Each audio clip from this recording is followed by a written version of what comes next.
अखिल चित्रे, शिवसेना उद्धव बाळासाहेब ठाकरे पक्षाचे प्रवक्ते, आपल्या तिघांचंही मी गेस्ट सेंटरमध्ये स्वागत करते।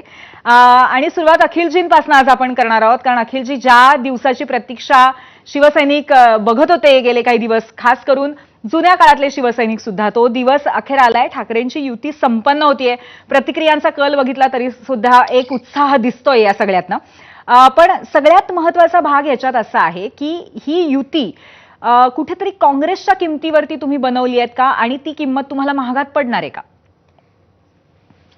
हे बघा, मुळात आपल्या प्रश्नात हे आलं की महाराष्ट्राची जनता आणि खास करून मुंबईकर जनता ही आनंदित आहे या निर्णयामुळे। आणि अनेक दिवस मराठी माणूस हा प्रतीक्षा करत होता की हे दोन भाऊ कधी एकत्र येतील, आणि तो क्षण आता जवळच आलाय, काही तासांवर आलेला आहे। अखिलजी, तुम्हाला थोडंसं थांबवते, मला असं वाटतं काहीतरी तांत्रिक गडबड झालेली आहे तुमचा। माफ करा अखिलजी, बोला बोला। बरं, आनंद हे मराठी माणसाला झालेला आहे। अत्यंत आतुरतेने मराठी माणूस, महाराष्ट्राची जनता ही ज्या क्षणाची वाट पाहत होती की दोन्ही भाऊ कधी एकत्र येतील, तो क्षण आता जवळच आलेला आहे, काही तासांवर आलेला आहे। तर आता उद्या आपल्याला कळणारच की कशा प्रकारे 12 वाजता विरोधकांचे आणि मराठी द्वेष्ट्यांचे 12 वाजवणार दोघे एकत्र येऊन। राहिला तुमचा दुसरा प्रश्न की काँग्रेसच्या किमतीवर हे केलेलं आहे का, तर त्याचं एक तुम्हाला स्पष्ट उदाहरण देतो मी की काय आहे। लोकसभेसाठी इंडिया आघाडीचं निर्माण झालं होतं, ती इंडिया आघाडी अजून कायम आहे। विधानसभेसाठी जी विधानसभेची निवडणूक होती तिच्यासाठी महाविकास आघाडीचं निर्माण झालं होतं, ते पण कॉमन मिनिमम प्रोग्रामवर। आपण ह्याच्या आधी अशा प्रकारच्या कॉमन मिनिमम प्रोग्रामवर राष्ट्रवादी आणि काँग्रेस यांनी कशा प्रकारे अनेक वर्ष एकत्र लढवलेले पाहिले, पण महानगरपालिकेत वेगळं लढताना पण पाहिलेलं आहे। असा खूप इतिहास असा आहे। आणि महानगरपालिकेच्या निवडणुकीत जरी आम्ही वेगळे लढत असलो तरी आम्ही काही एकमेकांचे शत्रू नाही। आमच्या नंबर 1चा शत्रू जर कोण आहे तर तो आहे भारतीय जनता पार्टी आणि त्यांच्याबरोबर असलेला तो गद्दार गट।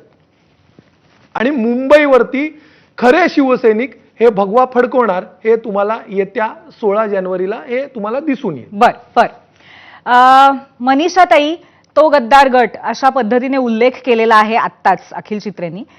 एकंदरीत दोन ठाकरे बंधू एकत्र येण्याचं सगळ्यात कडवं आव्हान आणि सगळ्यात मोठी जबाबदारी किंवा सगळ्यात मोठा ताण हा शिवसेना शिंदे गटावरती कुठेतरी आहे का? कारण मराठी माणसाचं मत तुम्हाला वळवायचे, जे समोरच्या पक्षाकडे जाण्याची शक्यता आहे आता। मुळात म्हणजे आता ते जे गद्दार गट म्हणत आहेत हे लोकांनीच खोडून टाकलेलं आहे।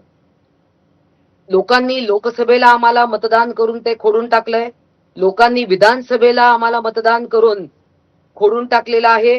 आत्ताच झालेल्या पार पडलेल्या नगर परिषदेच्या निवडणुकांमध्ये लोकांनी आम्हाला मतदान करून ते खोडून टाकलेलं आहे। त्यामुळे हा मुद्दा निकाली लागतो। गद्दार हा विषय कधीच निकाली लागलेला आहे। शिवसेना हे चिन्ह आणि नाव माननीय एकनाथजी शिंदे आमच्याकडे आहे।